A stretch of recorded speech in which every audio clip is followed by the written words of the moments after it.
नमस्कार दोस्तों, आज मैं आपको सुनाऊंगी चींटी और कबूतर एक मज़ेदार कहानी। बहुत समय पहले की बात है। भीषण गर्मी के दिनों में एक चींटी पानी की तलाश में इधर उधर घूम रही थी।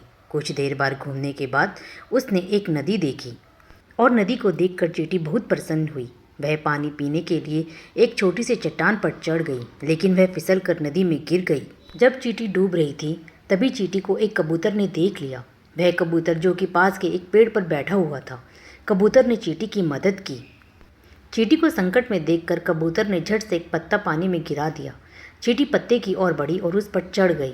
फिर कबूतर ने ध्यान से पत्ते को बाहर निकाला और ज़मीन पर रख दिया। इस तरह चींटी की जान बच गई और वह हमेशा कबूतर की ऋणी हो गई। इस घटना के बाद चींटी और कबूतर सबसे अच्छे दोस्त बन गए और उनके दिन खुशी से बीते। तभी कुछ दिनों के बाद एक दिन जंगल में एक शिकारी आया। शिकारी ने पेड़ पर बैठे सुंदर कबूतर को देखा और अपनी बंदूक से कबूतर पर निशाना साधा।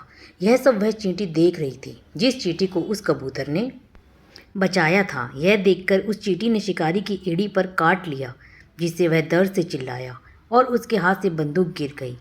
कबूतर शिकारी की आवाज़ से घबरा गया और कबूतर को एहसास हुआ कि उसके साथ क्या हो सकता है। वह अपनी जान बचाने के लिए वहाँ से उड़ गया।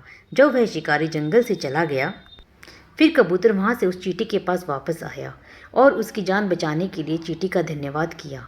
इस तरह दोनों दोस्त चींटी और कबूतर विपत्ति के समय एक दूसरे के काम आए।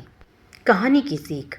उपरोक्त कहानी से हमें यह सीख मिलती है कि जीवन में किए गए नेकी और अच्छे काम कभी बेकार नहीं जाते। अच्छे काम करते रहिए, इनका फल लौटकर जरूर आपके पास आता है। तो दोस्तों, आपको यह कहानी कैसी लगी कमेंट करके ज़रूर बताएं।